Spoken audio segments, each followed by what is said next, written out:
What is up, everyone? We're here. As you saw, audio did not work on the video yesterday against the B-Man, so I thought it was a good game. So I kind of want to do a post commentary. At least it's not the same as like a live battle, but it's the best thing I can do since the audio got fucked up. So yeah, we're just gonna do what we can do. So let me just grab one thing really quick, and then we should be good to go. Let me grab this. Okay. So this was the team I brought against the B-Man. I'll go over the sets a little bit. I don't play B again. The only way I'd play B again is if we both make it to finals, which that's a very niche scenario. And I already showed him my sets, so the point is null and void.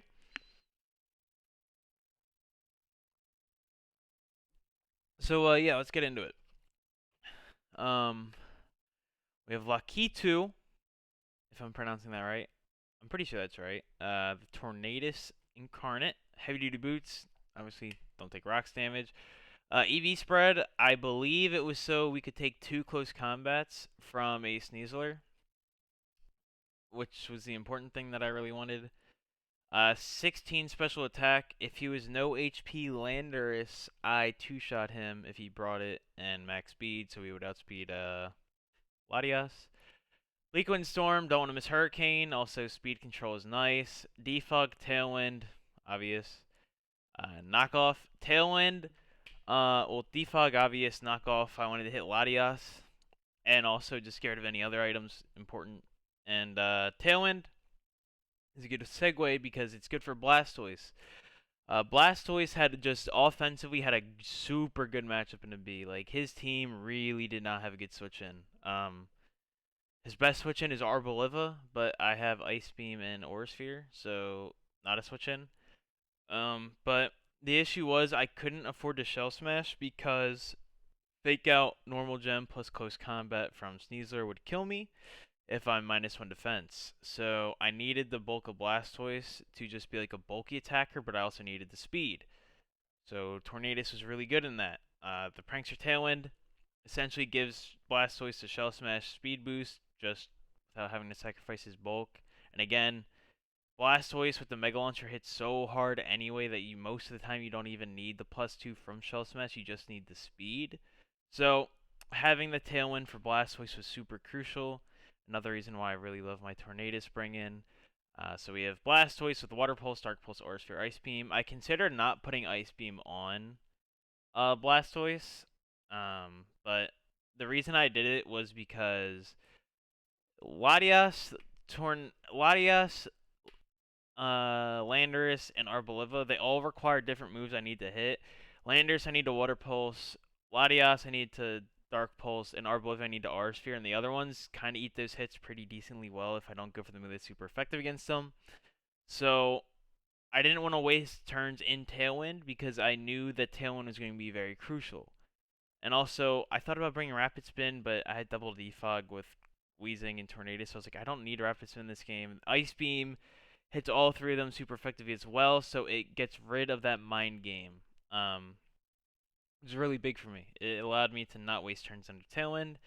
And Dark Pulse because it was the only way I could kill the Corsola. Corsola really walled my whole team except for the Blastoise. I'll get into it later, but I have knockoff Orange Tornadus and Zeraora. But in general, Corsola, if I don't knock off its Violet, I can't really kill it. So Blastoise was really my only way to kill it. So I was pretty scared of Corsola going into this game because, yeah.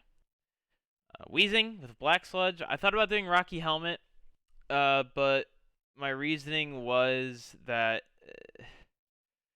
it doesn't matter. Like, I don't. Sorry, I'm a thirsty boy. My reasoning was, like, yeah, the chip damage would be nice on Sneasler, but Strange Steam, even if he doesn't Terra Dark, still does like 30 to 35%, I believe was the calc. Maybe even more. And then obviously if he tears, it's like a 2-shot. So I didn't really care about the extra damage. I cared more about the recovery, just being able to switch in. Weezing had a weird matchup because it walls his physical threats like Landorus and Sneasler very well, but Sneasler, or not Sneasler, but he has Latias and Rabombe, which if either of them were specs, a Psychic would just one-shot Weezing, so that's where I bring in my other boy in Bronzong.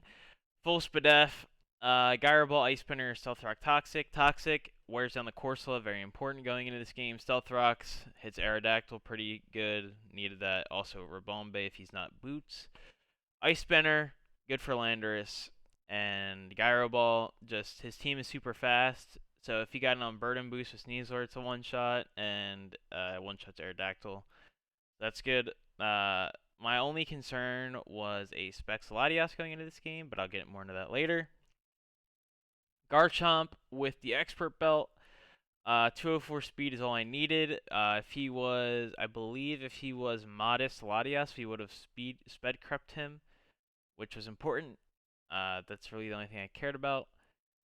So yeah, the rest is just whatever. Like I didn't need the other 48 points. I just put into HP. Expert Belt because Expert Belt HP Ice 2 shots Landorus whether he's defensive or not. If he's normal physically defensive Landorus, does like 52 to 53 to like 60, and if he's like an offensive Landorus, it did like 63 to like 70, I believe. So being able to hit through the Landorus was important for me going into this set. Earthquake, yeah, Stone Edge, so I can hit obviously the fucking Aerodactyl thing, and then Scale Shot. I thought about bringing Dragon Claw, but because my issue was if I brought Scale Shot, it does like 70 to Latias if I get a 2-shot. If I get the 3 hits on Scale Shot, it kills. It's not really a question.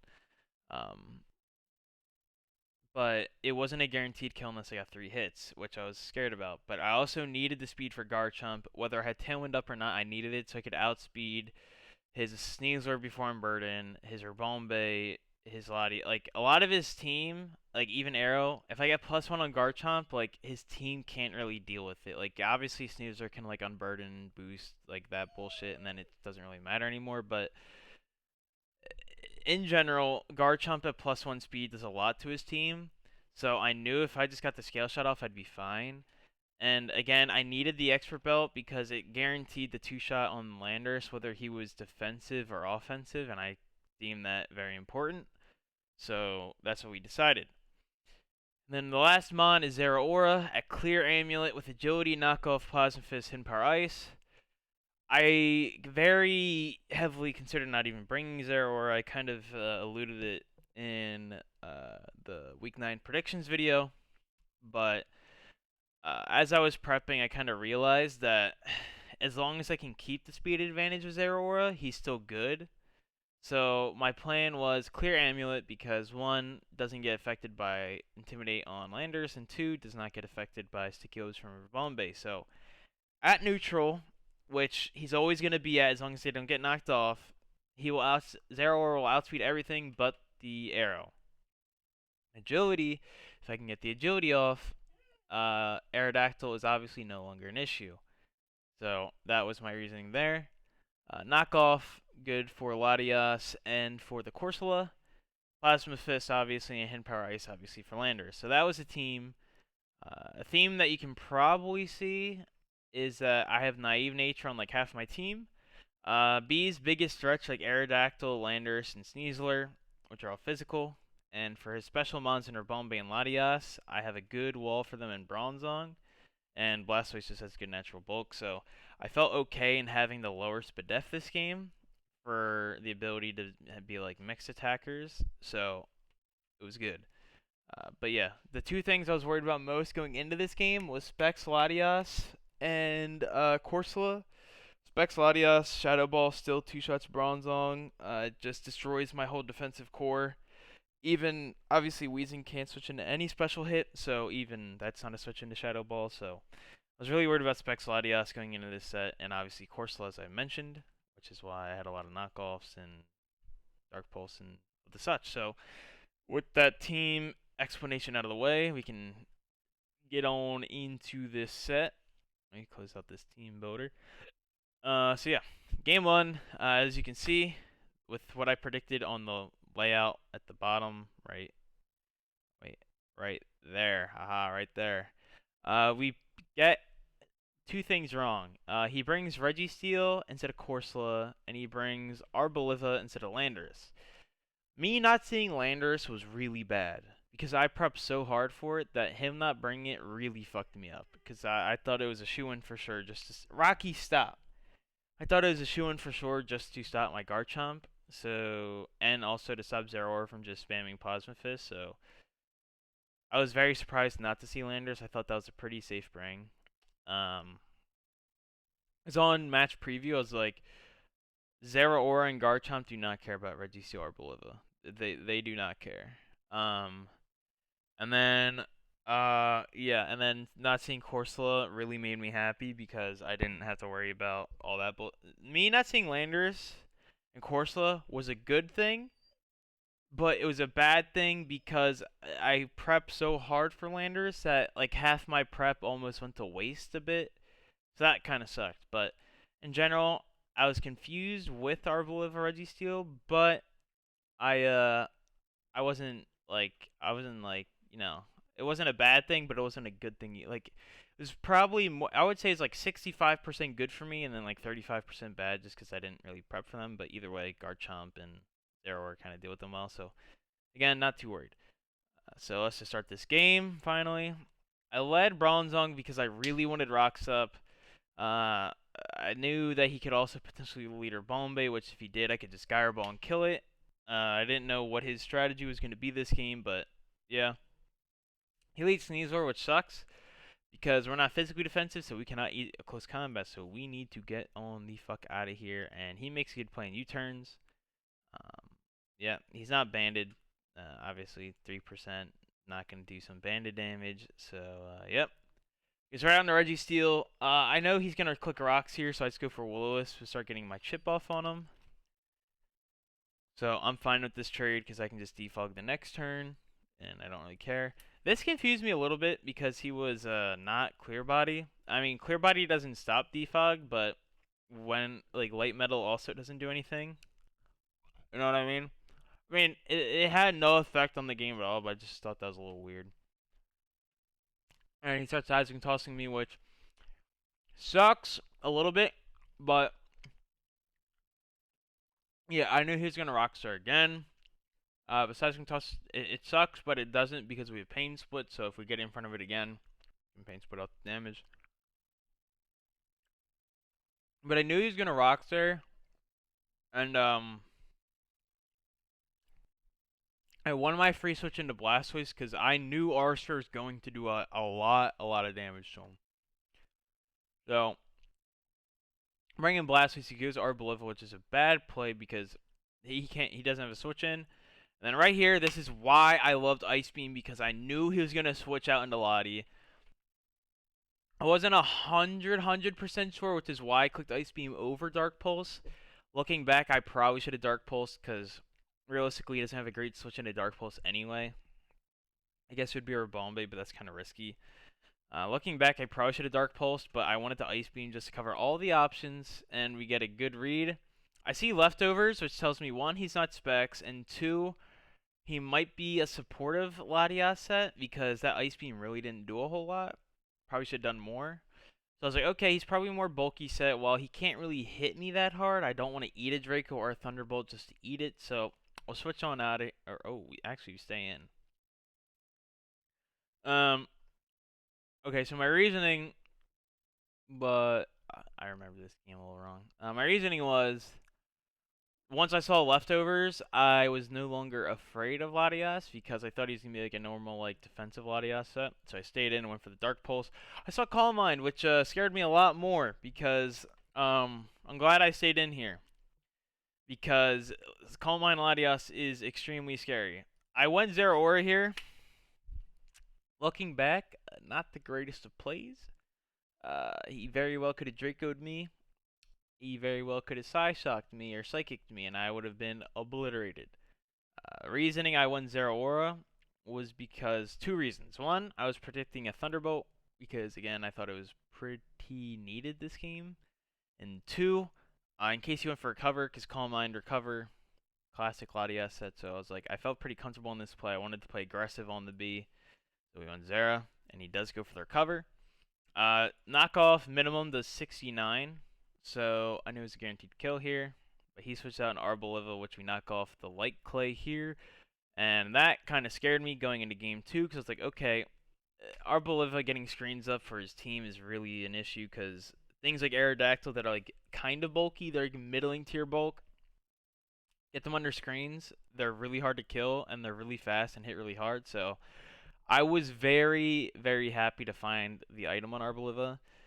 So I knew going into game 2 and potentially game 3, we could see that coming.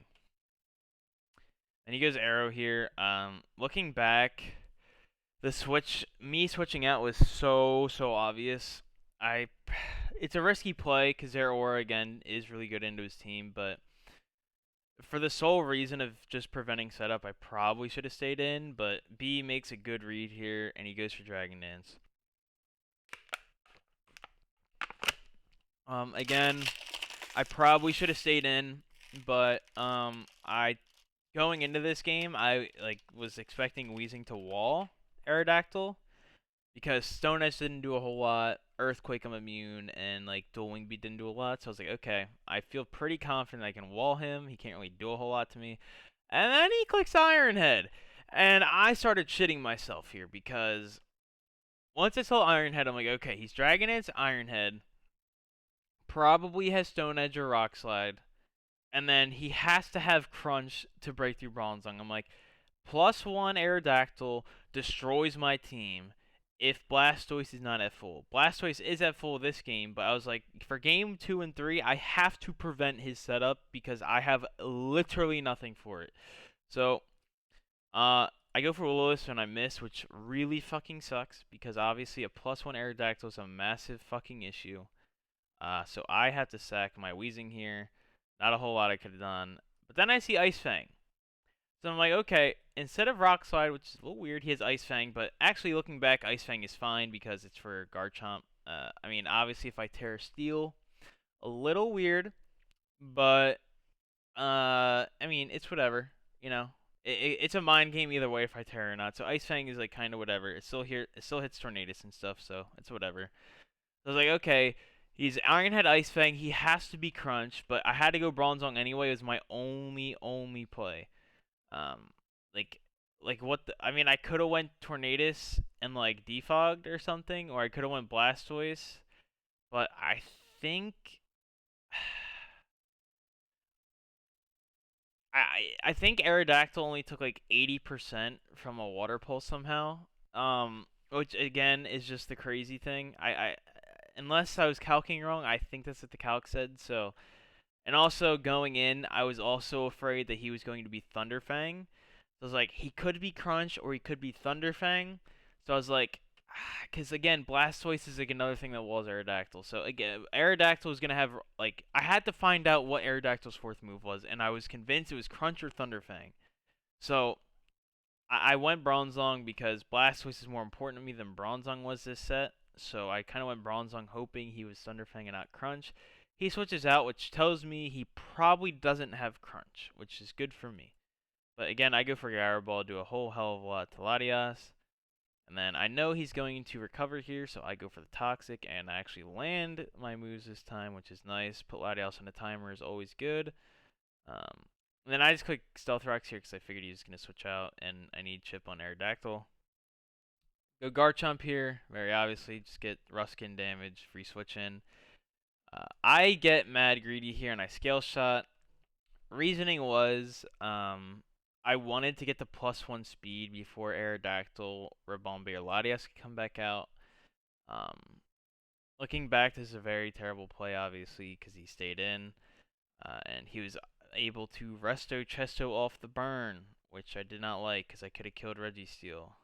And then I Scale Shot again, which again was just a really bad play. I should have just killed him because then I get Toxic. And this just felt bad. Right there, I found out that he was not a defensive Registeel, he was specially defensive, which is good to know that Garchomp could just easily break through him. And then at this point, Garchomp was just kind of dead, so I just sacked it to the boy.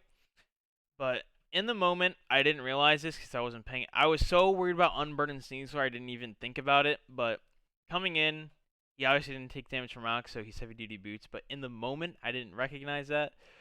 And also he took rough skin damage. So, I mean, granted, fighting types only take like what 6% from Rock, so he wouldn't have taken that much from Rocks anyway. But again, I wasn't really paying attention. I just saw that he took damage, so I was like, whatever. Sneasler's on burden, whatever. The only thing I did note in the moment is that he wasn't normal gem because Fake Out didn't get normal gem boosted. So I'm like, okay, what is his unburden move then? I was like, then in my mind, I was like, okay, he's probably White Herb close combat. So I was like, okay, I have to go Torn. It's like really my only thing that can deal with Sneasler at this point.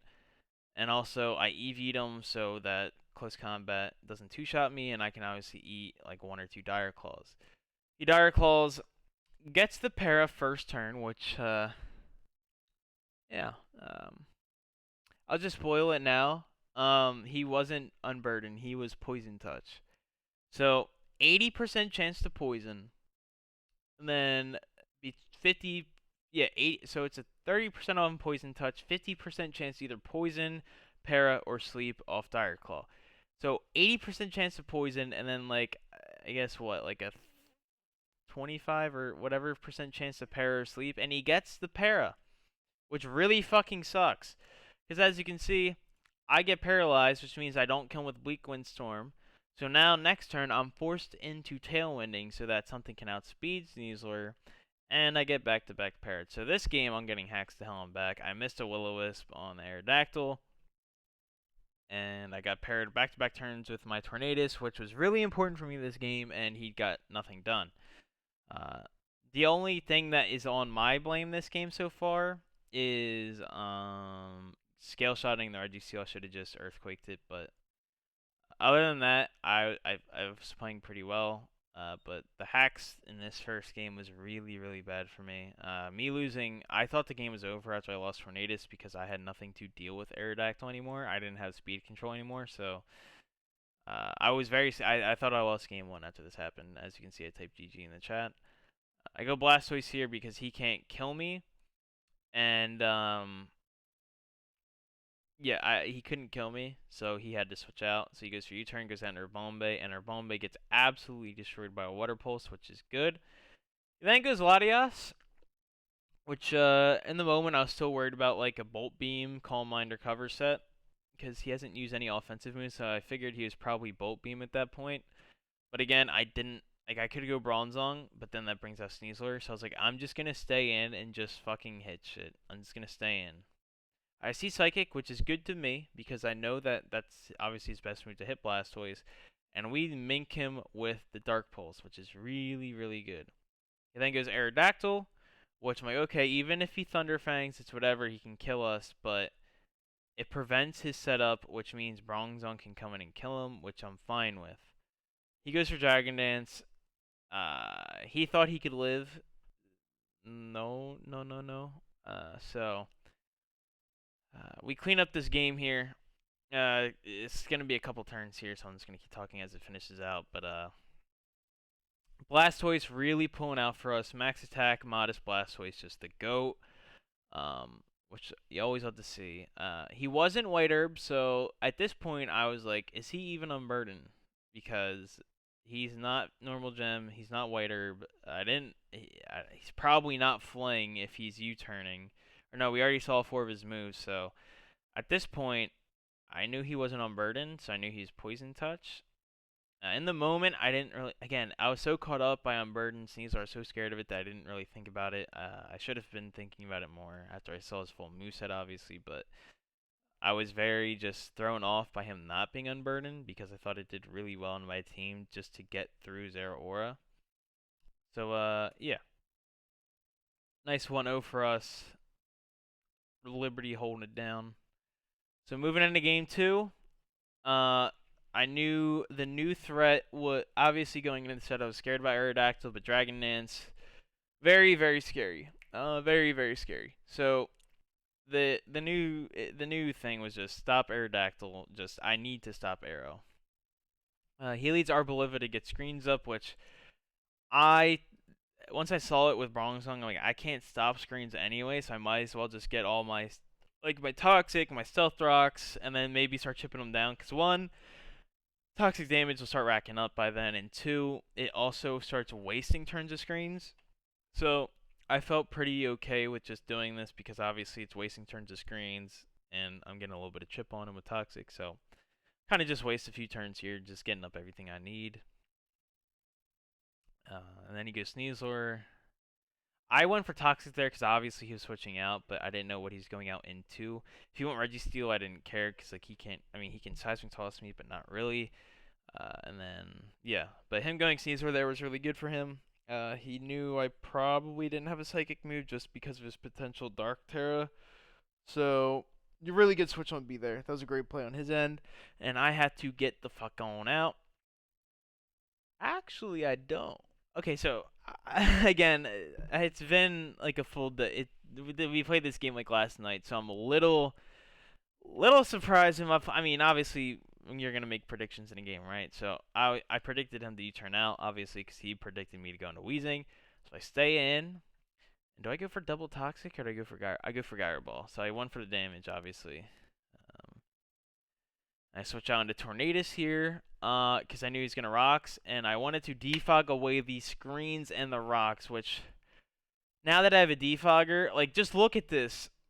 Oh, bro, he got rid of Reflect, Light Screen, and 2 rocks, bro. Like, bro, now that I have a good defogger, bro, like, sorry, Comfey, smoking that pack. But, bro, now that I have a good defogger, bro, oh my god, when I saw that last night, bro, that actually got me rock hard, bro. Oh, defog is so good. So, essentially, the first, like, 6 turns of this game, Null Void, we're back at a neutral game. I'm okay with this. I go for knockoff, obviously, because Latias is an issue. He sets up a Calm Mind. I'm okay with this. I'm just going to stay in and go for the Bleak Wind Storm, get my damage off. I'm okay with this. This 25, he Ice Beams. We live on 3 because our boy is the motherfucking GOAT. Because, you know what? All that bulk investment that we put in on him, the 140 HP, it came through. My man's the fucking GOAT. We hit another Bleak Windstorm, and we killed a Latias. So my boy Lakitu went from being useless to the GOAT. Right here, I make a very, very terrible play, and I'll explain why. So I knew he was gonna I knew he was just gonna kill me here, so I wanted to get the Tailwind up so Blastoise could outspeed him. So I go for Tailwind, and then obviously he kills me. But I should have just went hard into Blastoise here because it covers the Ice Fang. If he goes for Dragon Dance, I can live anyone hit and kill him with the Water Pulse, pretty much. Again, it does. I'm not sure if it's a one shot. I might have been miscalculating, but either way, he doesn't want to eat a Water Pulse even if he goes for Dragon Dance because he can't kill me. And again, his last move we didn't know if it was Thunderfang or Crunch. And since he switched out on Bronzong, I assumed it was Thunderfang. So that was my reasoning why I sacked Torn, because I wanted Tailwind so Blastoise could guarantee kill, like outspeed and do like pressure him out. But looking back, I really needed Torn for the late game in case he got off Dragon Dance later into the game. So me sacking Torn here was a really bad play. You'll see why later in the game, but yeah, me sacking Torn here not a good play. My excuse is I'm as much as I dog Chase for not using his Prankster Mons with Tailwind that well, I didn't use Torn that great this. Game 1, I couldn't have done anything. I got hacks my brains out. But Game 2, definitely should have saved him here for later in the game. This is on me. But I felt in the position I was in with Latias dead, I could just start bringing in Blastoise and just nuke his team in the mid game, which I really thought was important at the time. But looking back, probably not. So yeah, I just Water Pulse because Aerodactyl is not even worth like doing. Or he's max Pedef. Like I get he's max Pedef, but that's crazy that doesn't kill because now he gets the rest off. And I believe I click Aura Sphere. No, I go straight into Garchomp. Okay. So go straight Garchomp. He goes for Toxic, which is a great play. B's making some great plays this game. And I just EQ because, yep. Obviously, once I Terra Steel, or Bombay can't hit me that hard, so I'm like, I'm just gonna Terra Steel and then click whatever what the fuck is my move? I'm gonna click Stone Edge, and I'm not gonna miss because I'm the GOAT. That tells me he specs for Bombay. So yeah, that hit me very, very hard. So I know for potential game 3 that Bombay probably doesn't have webs, which is good to note. We hit the Stone Edge and Bombay is dead. So we're in a pretty good spot here. We wasted Tailwind obviously, which sucked because Torn's whole thing didn't really work out the way I thought it would. And right here we just, I believe we stay in. Yeah, we stay in because his two moves that we saw were what, Ice Fang and was it? I already forget. It was Ice Fang and Iron Head. So it's like I need, and if his last move is Thunder Fang, like it'll probably kill me anyway. But I at least need to see what his last move is, because obviously Ice Fang and Iron Head aren't gonna kill Garchomp. And we see EQ, which, oh my, you have no idea how happy I was when I saw Earthquake, because now he cannot touch Bronzong at all. Aerodactyl is no longer a threat. I was jumping up and down when I saw that shit, because I just go hard Bronzong here, knowing he can't touch me. And I don't even care, bro. I get my rocks up. I get the chip damage off on Arrow next time he comes in. Aerodactyl, no longer a threat. I just go for the chip damage here because Registeel, now that I no longer have Garchomp, is actually kind of an issue. So yeah, me losing Garchomp was not the greatest because Registeel is an issue with no Garchomp. So I kind of just stall him out here. I kind of want him to get me low so I can pain split off all the damage. Because once I force him to rest, I can bring out Blastoise and kill him before he can wake up from rest, which is good. So that's what you guys will be seeing over these next couple turns. He was for rest. I make the switch out. B should have switched out here. Me switching into Blastoise was pretty obvious that I was trying to bait out the rest. But he stays in. We get that off. And then right here, we get a lucky crit. I mean, obviously it mattered because he would have woke up that turn. But, I mean, at the end of the day, like, all he could have done was just Seismic Toss me for damage. Which, chip damage would have been nice, but it wouldn't really have changed much. But obviously getting crit definitely sucks a little bit. But considering how game 1 went for us, a little bit, just one crit that changes a little bit of nothing versus me not being able to use my key Pokemon this game. I think that's okay. So we go Weezing here on Sneasler, obviously, because he can't really touch us. He goes for Dire Claw and gets to sleep. Sneasler, I fucking hate. I would rather have someone use Togekiss Jirachi against me and just paralyze my whole team than this shit. Because they're, at least with Jirachi them, you can, like, I could have ran Covert Cloak on someone, okay? I could have ran Covert Cloak. But if he doesn't run Poison Touch or whatever, I mean, yeah, Dire Claw still hacks, whatever. But at least with Togekiss and Jirachi, you just know what's happening regardless, right? And I guess with Sneasler, he's the new gen Togekiss and fucking Jirachi, but Jesus fucking Christ, man. When it's a 50% chance between Poison, Para, and Sleep, and he gets the correct one every time, it is so fucking annoying. I was raging my brains out here. If you guys watch the VOD back, like, I don't know how hard I was raging, but I was fucking pissed. I'm not sure if you could tell in the face cam, obviously no audio, but I was fucking pissed. So, I didn't get my burn off on Aerodactyl game 1 because I missed, and I couldn't get my burn off on Sneasler game 2 because I got put to fucking sleep. So Weezing, this game is not even on you, dog. You and Torn got hacks your fucking brains out. You guys, I do not want people to think you guys are bad Pokemon because of this, okay? I know it's both your guys' introductory week. It's not a good look for you guys to get hacks. Not very agency moves to get hacks in your first game, but all my homies hate Sneasler. Fuck Sneasler. So I stay in here because I knew he was probably going to either one, kill me or got an arrow. And I stay in here because I would sleep for this turn and I would sleep for this turn. So I was like, third turn, usually when you wake up, I can go for the burn on Aerodactyl here and I can cripple it. we get 3 turns slept. And now we have a +1 Aerodactyl, which we cannot really deal with. And again, the same position. Very, very tough for us. But again, since he has Earthquake and not Crunch, Bronzong just destroys him. So, yep, he goes for Earthquake. Obvious. I mean, you can say it was a troll play, him going for Earthquake there, because very obvious he has Levitate. But realistically, the only other play he had was to just Iron Head flinch me to death, which eventually I'm going to break through and kill him. So, yeah, I mean, and also, like, he didn't really have a switch into Gyro Ball anyway, because Sneasler takes a lot, and Arboliva, I can kind of stall it out anyway, because he's already toxic. So, at that point, the game was pretty much already over.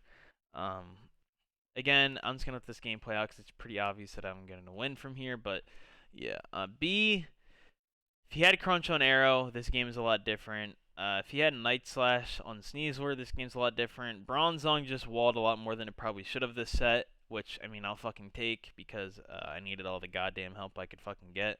But, yeah. We move on to the, hold on, wait a minute, let me pull up my OBS again. As you can see, we kill the Sneasler. When we move on to the big 9-0, we officially break our record from last season, baby. Come on. Come on. Come on. Just a little bit of a, I guess, a little bit of a speech I kind of gave the end. I mean, I didn't give really that much of a speech, but, yeah. Even though our record is better than our record from last season, I don't think we're playing as well this season as we did last season. Funny enough, I just think my game against Tanner, I just hard trolled and inted into Comfey, which, I mean, it happens. Everyone has those games, but I think last season I put a lot more. Obviously, after I lost to Tanner, I lost like a couple. I lost to JC and I lost to Chris, but uh, like once I was 9-1 or once I was 8-1, I really didn't care anymore because I was like I'm pretty much clinched for playoffs, so I no longer really care. Like yeah, I could have went for the perfect season, but after I lost to Tanner, I was like I don't care anymore. Like, you know what I mean? Like because what we played 18 games, so realistically, there's no way I was really losing the next 9 games in a row. So season 2, I just straight up like I didn't care anymore. Obviously when I beat Tanner in that troll game the second time we played, I cared a little bit again because I really wanted to get that second seed, so I didn't have to play through quarterfinals and I could just skip the semis. So the last week, I think it was week 8 and week 9, I tried because week 7 I beat Tanner in our rematch, which I found important. But keep it short. Yeah. I really stopped caring season 2, and also I was helping a lot of people prep back then, so and we also had 2 games a week, so I was really burnt out to be honest, and I really wanted to just take a break for a bit, like mentally. So I kind of just stopped caring as much once I lost to Tanner because one, I couldn't go for the perfect season anymore, and two, I couldn't get the perfect season. I was already like basically clinched for playoffs at that point, so I didn't really care. Again, I know I'm reiterating it, but my dog's fucking crying the entire fucking video, so I can't focus. So again, once I knew I could get a second seed going into playoffs, then I started caring, which I did. So that was cool. And also, I wanted to start warming back up for playoffs, so I wasn't rusty going in. Made it to finals and lost, whatever. I knew the mistakes I made, whatever. We can go over that later. But yeah. So this season, we're now 9-0. We break our own record. We break the league record. Great stuff. But this season has been a lot harder, obviously. Our game against Mnez probably should have lost, but me and Mnez are both trolling our brains out. So, considering we both trolled our brains out, and he just happened to troll harder, I'll take, because fuck Chin Pal. Fuck that belly bolt. Fuck everything. So, I'll take the win against Mnez. He trolled his brains out. I deserve it. Fuck him. Our second game, 100% we should have lost, was against Chase. Crit, extremely lucky. Extremely lucky. But the thing that I have said and I will keep saying is, in my mind, there's no excusing the luck I got, right? No excusing it. But um, Rocky, we literally just went out. Stop. Come here. Come here. Rock, come here. There's no excusing the luck I got. That crit obviously 100% mattered. But one, he could have had high jump kick on Cinderace. I mean, obviously you have to play around the Choppleberry, but if he just did what he did and weakened me to the point where high jump kick kills, then the Choppleberry wouldn't have mattered. Which, again, if he had high jump kick, it wouldn't have mattered. And two, again, if he clicks flamethrower, Miltank couldn't have 1v1 the Cinderace anymore anyway, because Miltank wouldn't have had the HP to stall out Cinderace. So in a very, very cruel sense, the game punished Chase for making the one play he shouldn't have made. Which, I mean, in my mind, I'll take it, because Chase needed to learn a lesson, man. You can't be making any misplays against the GOAT. Yeah, Rocky, you hear that? Yeah. Chase is throwing his games against me. You like that? Yeah. And then, the other game, not a guarantee that we lost, but it was a guarantee that we won, was when Christmas Giga Impact on his Palafin. Again, that game was a 50-50 whether we win or not, so I can't really say I deserve to lose that, but yeah. And then our game against B, if he has Crunch and Aerodactyl, that set becomes extremely more sketchy, probably goes to a game 3. But I said to him that he out-prepped me, but I think for the sole reason that he didn't have Crunch, probably me, like, our prep was the reason we won, right? Like, yeah, B had sets that were really good, but due to my game, obviously prep diff. Every game, whoever wins, obviously is a prep diff unless you hacks their brains out. But even through the hacks of Sneasler this set, we still pull out the win, which is good. Okay, well, Rocky's in my lap, so I'm gonna have to do this last little bit with Rocky in the lap. Excuse-moi. But yeah. So we have 5 weeks left. I think there's 14 weeks. Yeah, there's 14 weeks. So yeah. Our next week is against Chris, which, in my opinion, is our hardest game left of the season. If we win this game, I'm very confident of the perfect season. So, big game 10. Also, if we beat Chris, we're guaranteed clinch for playoffs because, as you can see here, we're 4-0. So, as long as we get one more divisional win, we're clinch for playoffs. And I play Chris and Woo. So if I beat either one of them, I'm clinched for playoffs, which is nice. I kind of just want to beat Chris. 1, undefeated streak. 2, clinch playoffs. That'll be nice.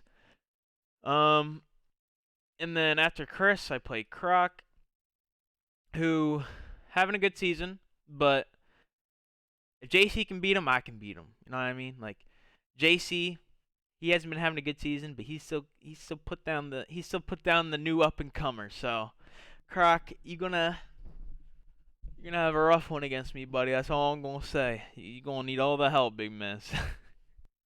So I feel pretty confident against Croc. Definitely gonna be a tough game. Gyarados is my GOAT, my season 1 GOAT. He might not have Mega Gyarados, but normal Gyarados. Still, I consider Gyarados still a proud member of the Philadelphia Flygon, so it's gonna be nice to go up against the old buddy. Week 12 we play Will, who last time we beat pretty convincingly, so I'm not too worried about that matchup. Week 13 we play Noah, which Chris and Noah are like my two hardest games in my opinion that I have left. Noah is the Annihilate, very tough to deal with. The Zygarde, I should have fucking had it, bozo. So Chase beat Josh, who stole his Altaria, so I have to beat Noah to prove I should have had Zygarde this whole season. So I'm smoking Noah's pack. But no, in all seriousness, that's probably gonna be like, I could see that game, me and Noah being like probably set of the season. It's definitely a contender up there for sure. Obviously, it's fucking 4 weeks away. Who knows what's actually gonna happen? But it's gonna be a good game. But obviously, I have myself winning that because It's me. And my last game of the season against Nick. He's pretty much out of the playoff race already, and obviously he's new to the league. He's new to Pokemon, so I'm not, I'm not really worried about that. So, yeah, week 13 and week 10, which is next week, are my two hardest games left in my eyes. So, if I can beat out Curse and Noah, I'm very, very confident that we will obtain the perfect season. So, a little bit of a long video. I kind of wanted to go over the rest of my season towards the end. I didn't want to make a separate video for it, even if it makes this video a little longer than it should be. Kind of want to talk about it because playoffs are coming up soon. And again, if I beat Chris, I'm pretty sure I'll be. I mean, I will be because I have the best record. But if I beat Chris, I clinch playoffs a month before they even happen, which is kind of funny. But you have a perfect season. That's kind of what happens. You hit the check marks a lot earlier than everyone else. So big week 10 game against Chris, divisional game, playoff game on the line. So definitely a big one for me. Yeah. We're gonna go for the perfect season. We're not obviously. There's no even if you get the highest seed, there's no bye weeks in playoffs anymore. So this is going to be my first time playing through quarterfinals, which I don't like. I like just having the one game and then finals. I don't like having any other extra games in the postseason because my postseason record is not the greatest. So I'm 1-2 in the postseason. I lost to JC season 1 in semis. He went on to win. And then season 2, I beat Tanner in semis, but then I lost to Mnez in the finals. So one would say, with that knowledge, I'm a very, I guess you could say, I'm a notorious choker in the postseason. But we're gonna hope to make that record 3-2, right? Well, no, because I win quarters, so one. Yeah, so 3-2. We're looking to make that 3-2 after the season. Hopefully, win the finals and get the perfect season. Which I really want, obviously, because one, that'll probably never happen again in Big Juice. Most leagues, you will probably never see that, so that's just a pretty big statement for me. And two, let me pull it up on the side here, because because I already have my team for Curse, and I don't want to leak anything. But I mean, let me move this down. Hold on, sorry. I know this ending to the video is a little long. I apologize, but it's like a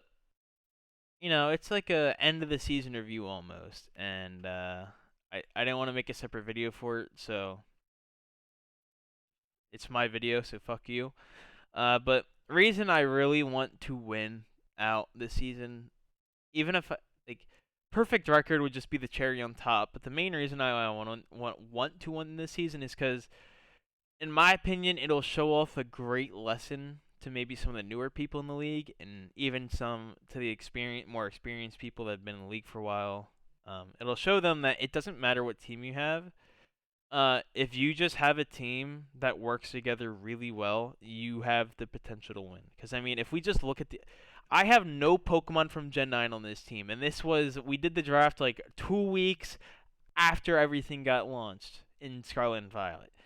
So you look at my team, which is literally like like a Sun and Moon draft team with Weezing Galar on there.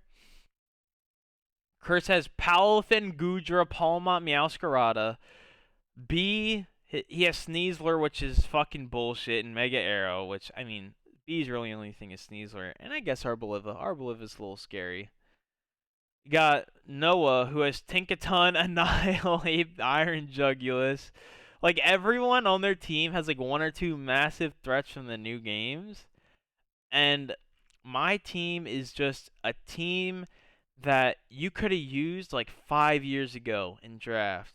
Well, I guess not the Weezing, but, you know what the general team is still there, you know what I mean? So, like, my team is a team you could have used back in Sun and Moon. And it just shows that a good team will always perform well. It's just always going to come down to the coach. And I think that's an important lesson, not only for other people, but for myself. Because sometimes, like going, especially, I've already started thinking about season 4 a little bit, just things that I want to draft. And at the end of the day, obviously, there's things you want to draft. Season 1, I really wanted Gyarados and Victini, so I built around that. Season 2, I really wanted Audino and Dragapult, so I built around that. In Season 3, I really wanted Zeraora and Mega Blastoise, so I built around that. So, is this a good reminder to myself that even though there's mons that I want to use, I should never force them, because at the end of the day, the most important thing about Draft League is that you have a team that just works together well. And who would have guessed that a VOD review would have turned into a lesson? But anyway, I just want to say this video was sponsored by B's parents and the good old 9-0. We did this in the video yesterday, but no one's probably going to watch it because it was muted. So, who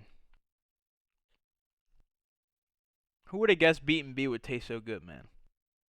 But actually, I really recommend B's Honey. How do I get it to focus? Hold on. Rocky, get off my lap for a second. Hold on. Come on, get down. This is B's company, or his parents' company, whoever fucking owns it. It's M&D Honey Incorporated, and then it's, what is it? Madera, California, 93637. And the website, fuck, it's M&D Honey, mndhoney.com. Definitely check it out. Get you a bottle of honey. I got Wildflower, Orange Blossom, and I forget the third one I got, but yeah, the honey's really good. Obviously honey, it never goes bad, so it doesn't matter if you buy it now. You can use it like 5 years from now. So yeah, I recommend the honey. Good game to be.